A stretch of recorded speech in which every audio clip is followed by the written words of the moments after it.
ओम नमो भगवते वासुदेवाय नमः। दोस्तों, सावन 2023 में इस बार हर त्योहार पर दिव्य और दुर्लभ संयोग बनते ही जा रहे हैं। ऐसा ही दिव्य और दुर्लभ संयोग इस बार 27 अगस्त को पड़ने जा रहा है, क्योंकि इस दिन सबसे बड़ी एकादशी पुत्रदा एकादशी पड़ने जा रही है। दोस्तों, पुत्रदा एकादशी व्रत के समान दूसरा कोई भी व्रत नहीं है। इस व्रत के अनुसार इसका फल भी प्राप्त होता है। दोस्तों, जिन भी लोगों को संतान होने में बाधाएं आती हो या जिन्हें पुत्र प्राप्ति की इच्छा हो, उन्हें पुत्रदा एकादशी का व्रत अवश्य ही रखना चाहिए और साथ ही इस व्रत से जुड़ी कहानी सुननी चाहिए, क्योंकि यह व्रत बहुत ही शुभ और फलदायक होता है। इसलिए संतान प्राप्ति के इच्छुक भक्तों को इस दिन श्रद्धा और विश्वास के साथ व्रत रखकर अगले दिन व्रत का पारण करना चाहिए, जिससे उनकी मनोकामना पूर्ण हो सके। साथ ही संतान से जुड़ी समस्याओं के निवारण के लिए भी इस व्रत को रखा जाता है। इसके साथ ही दोस्तों, हम आपको इस एकादशी से जुड़े कुछ अचूक और असरदार उपाय बताने जा रहे हैं, जिनको करने मात्र से आपको संतान के सुखों की प्राप्ति होगी। इसलिए वीडियो को आखिर तक जरूर देखें। दोस्तों, यदि आप भी श्री हरि विष्णु की कृपा अपने जीवन में पाना चाहते हैं तो इस वीडियो को लाइक करके कमेंट में जय श्री हरि विष्णु लिखना न भूलें। साथ ही चैनल को भी सब्सक्राइब जरूर कर लें।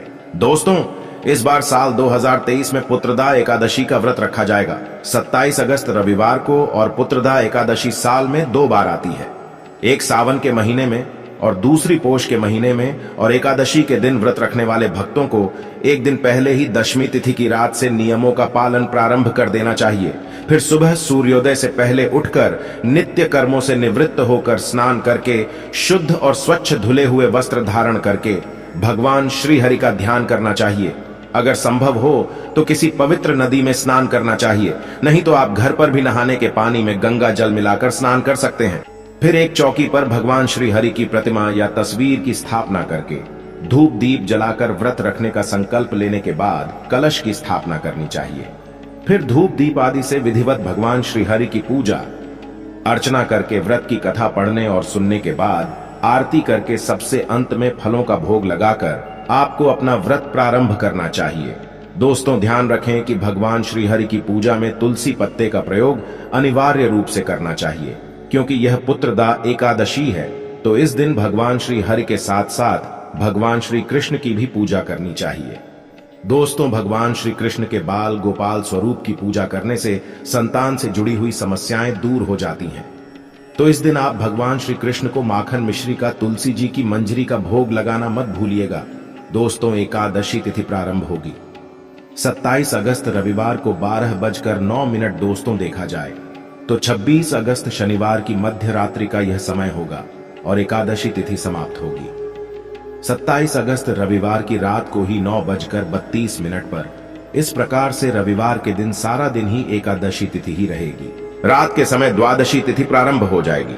द्वादशी तिथि प्रारंभ होगी 27 अगस्त रविवार की रात 9:33 से और समाप्त होगी 28 अगस्त सोमवार की शाम 6:23 पर। अगर आपने एकादशी का व्रत रखा है तो आप पुत्रदा एकादशी का व्रत खोल सकते हैं 28 अगस्त सोमवार की सुबह 6:12 से लेकर 9:45 के अंदर अंदर, क्योंकि सावन का महीना चल रहा है। ऐसे में आज के दिन भगवान विष्णु के साथ साथ आपको पूरे शिव परिवार की भी पूजा करनी चाहिए। और द्वादशी तिथि के दिन सोमवार होने के कारण हो सकता है आपको सोमवार का भी व्रत रखना हो। तो ऐसे में आप एकादशी का व्रत सोमवार को सुबह के समय केवल तुलसी पत्र और जल से या फिर फलों के रस से आप खोल सकते हैं। और उसके बाद जब एकादशी व्रत का पारण आप कर लेंगे, फिर आपको सोमवार व्रत के नियमों का पालन करके सोमवार की पूजा करनी चाहिए। फिर सोमवार व्रत का पालन करते हुए शाम के समय आप जिस भी प्रकार का फलाहार सोमवार व्रत में लेते हो, उस प्रकार का फलाहार आप ले सकते हैं, क्योंकि सोमवार के दिन ही त्रयोदशी तिथि भी है और त्रयोदशी तिथि में प्रदोष व्रत रखा जाता है। तो यदि आप प्रदोष व्रत रखना चाहते हो तो प्रदोष व्रत में भी आपको बिल्कुल यही विधि अपनानी है। एकादशी व्रत यदि आपने रखा है तो सुबह पारण करते समय यदि आप फ्लो से तुलसी पत्र से अपना व्रत खोल सकते हैं और प्रदोष व्रत भी आप प्रारंभ कर सकते हैं। तो आइए दोस्तों, बात कर लेते हैं अब इस दिन आपको कौन से वह असरदार उपाय है जो आपको संतान प्राप्ति के लिए जरूर करने चाहिए। ज्योतिष शास्त्र में बताया गया है कि पौष पुत्रदा एकादशी के दिन मंदिर में गेहूं अथवा चावल का दान करें। मान्यता है कि ऐसा करने से व्यक्ति और संतान को लंबी बीमारी से छुटकारा मिल जाता है। एकादशी तिथि के दिन पीपल के पेड़ के नीचे दीपक जलाएं और वृक्ष की पूजा करें। धार्मिक मान्यताओं के अनुसार पीपल के पेड़ में देवी देवताओं का वास होता है, इसलिए ऐसा करने से व्यक्ति की सभी समस्याएं दूर हो जाती हैं और देवताओं का आशीर्वाद प्राप्त होता है। आर्थिक समस्याओं से छुटकारा पाने के लिए और माता लक्ष्मी का आशीर्वाद प्राप्त करने के लिए एकादशी व्रत के दिन तुलसी के पौधे की पूजा करें और पौषे के पास शुद्ध घी का दीपक जलाएं। पुत्रदा एकादशी के दिन बच्चे के ललाट पर केसर का तिलक लगाएं। साथ ही किसी गरीब व्यक्ति को भी पीला कपड़ा दान करें। इस उपाय से बच्चे का भविष्य उज्जवल बनता है और उसकी बुद्धि भी तीव्र होती है। निसंतान दंपत्ति यदि संतान पाना चाहते हैं तो उन्हें एकादशी का यह उपाय अवश्य करना चाहिए। पुत्रदा एकादशी पर शुभ मुहूर्त में घर में मंदिर में एक साफ व पवित्र स्थान पर सफेद बिना सिला कपड़ा बिछाएं। इस पर भगवान बालकृष्ण का चित्र या प्रतिमा रखें। उनकी विधिवत पूजा अर्चना करें। इसके बाद वहीं पर बैठकर गोपाल संतान स्रोत का 1, 2, 8 बार पाठ करें। भगवान से संतान देने की भी प्रार्थना करें। इस उपाय से संतान की प्राप्ति होती है। यदि आप धन संपत्ति और मान सम्मान पाना चाहते हैं तो पुत्रदा एकादशी के दिन मां लक्ष्मी और गणेश जी की पूजा करें। पूजा के बाद उन्हें चढ़ाया गया प्रसाद खुद के प्रयोग में लें। तो आइए दोस्तों, अब जान लेते हैं पुत्रदा एकादशी की व्रत कथा। दोस्तों, पुत्रदा एकादशी व्रत करने वाले व्यक्ति को पूजा के बाद श्रावण पुत्रदा एकादशी व्रत की कथा जरूर सुननी चाहिए। ऐसा करने से व्रत पूर्ण होता है और मनोकामनाएं पूरी होती हैं। अब आप शांति पूर्वक इसकी कथा सुनिए। इसके सुनने मात्र से ही वायपेयी यज्ञ का फल मिलता है। द्वापर युग के आरंभ में महिष्मति नाम की एक नगरी थी, जिसमें महीजित नाम का राजा राज्य करता था। लेकिन पुत्रहीन होने के कारण राजा को राज्य सुखदायक नहीं लगता था। उसका मानना था कि जिसके संतान न हो उसके लिए यह लोक और परलोक दोनों ही दुखदायक होते हैं। पुत्र सुख की प्राप्ति के लिए राजा ने अनेक उपाय किए, परंतु राजा को पुत्र की प्राप्ति नहीं हुई। वृद्धावस्था आती देखकर राजा ने प्रजा के प्रतिनिधियों को बुलाया और कहा, हे प्रजाजनों, मेरे खजाने में अन्याय से उपार्जन किया हुआ धन नहीं है। न मैंने कभी देवताओं तथा ब्राह्मणों का धन छीना है। किसी दूसरे की धरोहर भी मैंने नहीं ली। प्रजा को पुत्र के समान पालता रहा। मैं अपराधियों को पुत्र तथा बांधवों की तरह दंड देता रहा। कभी किसी से घृणा नहीं की। सबको समान माना है। सज्जनों की सदा पूजा करता हूं। इस प्रकार धर्मयुक्त राज्य करते हुए भी मेरे पुत्र नहीं है, सो मैं अत्यंत दुख पा रहा हूं। इसका क्या कारण है?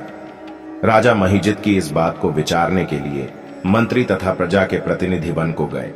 वहां बड़े बड़े ऋषि मुनियों के दर्शन किए। राजा की उत्तम कामना की पूर्ति के लिए किसी श्रेष्ठ तपस्वी मुनि को देखते फिरते रहे। एक आश्रम में उन्होंने एक अत्यंत वयोवृद्ध धर्म के झांता, बड़े तपस्वी, परमात्मा में मन लगाए हुए निराहार, जितेंद्रिय, जितात्मा, जित क्रोध, सनातन धर्म के गूढ़ तत्वों को जानने वाले समस्त शास्त्रों के झाता महात्मा लोमश मुनि को देखा, जिनका कल्प के व्यतीत होने पर एक रोम गिरता था। सबने जाकर ऋषि को प्रणाम किया। उन लोगों को देखकर मुनि ने पूछा कि आप लोग किस कारण से आए हैं? निस्संदेह मैं आप लोगों का हित करूंगा। मेरा जन्म केवल दूसरों के उपकार के लिए हुआ है, इसमें संदेह मत करो। लोमश ऋषि के ऐसे वचन सुनकर सब लोग बोले, हे महर्षि, आप हमारी बात जानने में ब्रह्मा से भी अधिक समर्थ हैं। अतः आप हमारे इस संदेह को दूर कीजिए। महिष्मतिपुरी का धर्मात्मा राजा महीजित प्रजा का पुत्र के समान पालन करता है, फिर भी वह पुत्रहीन होने के कारण दुखी है। उन लोगों ने आगे कहा कि हम लोग उसकी प्रजा हैं, अतः उसके दुख से हम भी दुखी हैं। आपके दर्शन से हमें पूर्ण विश्वास है कि हमारा यह संकट अवश्य दूर हो जाएगा, क्योंकि महान पुरुषों के दर्शन मात्र से अनेक कष्ट दूर हो जाते हैं। अब आप कृपा करके राजा के पुत्र होने का उपाय बतलाएं। यह वार्ता सुनकर ऋषि ने थोड़ी देर के लिए नेत्र बंद किए और राजा के पूर्व जन्म का वृत्तांत जानकर कहने लगे कि यह राजा पूर्व जन्म में एक निर्धन वैश्य था। निर्धन होने के कारण इसने कई बुरे कर्म किए। यह एक गांव से दूसरे गांव व्यापार करने जाया करता था। एक समय ज्येष्ठ मास के शुक्ल पक्ष की द्वादशी के दिन मध्याह्न के समय जबकि वह 2 दिन से भूखा प्यासा था, एक जलाशय पर जल पीने गया। उसी स्थान पर एक तत्काल की ब्याही हुई प्यासी गौ जल पी रही थी। राजा ने उस प्यासी गाय को जल पीते हुए हटा दिया और स्वयं जल पीने लगा। इसीलिए राजा को यह दुख सहना पड़ा। एकादशी के दिन भूखा रहने से वह राजा हुआ और प्यासी गौ को जल पीते हुए हटाने के कारण पुत्र वियोग का दुख सहना पड़ रहा है। ऐसा सुनकर सब लोग कहने लगे कि हे ऋषि, शास्त्रों में पापों का प्रायश्चित भी लिखा है। अत जिस प्रकार राजा का यह पाप नष्ट हो जाए, आप ऐसा उपाय बताइए। लोमश मुनि कहने लगे कि श्रावण शुक्ल पक्ष की एकादशी को, जिसे पुत्रदा एकादशी भी कहते हैं, तुम सब लोग व्रत करो और रात्रि को जागरण करो, तो इससे राजा का यह पूर्व जन्म का पाप अवश्य नष्ट हो जाएगा। साथ ही राजा को पुत्र की अवश्य प्राप्ति होगी। लोमश ऋषि के ऐसे वचन सुनकर मंत्रियों सहित सारी प्रजा नगर को वापस लौट आई, और जब श्रावण शुक्ल एकादशी आई तो ऋषि की आज्ञानुसार सबने पुत्रदाह एकादशी का व्रत और जागरण किया। इसके पश्चात द्वादशी के दिन इसके पुण्य का फल राजा को दिया गया। उस पुण्य के प्रभाव से रानी ने गर्भ धारण किया और प्रसव काल समाप्त होने पर उसके एक बड़ा तेजस्वी पुत्र उत्पन्न हुआ।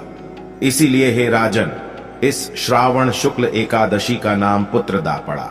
अत संतान सुख की इच्छा हासिल करने वाले इस व्रत को अवश्य करें।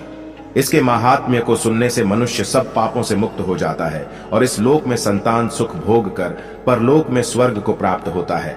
जय श्री हरि।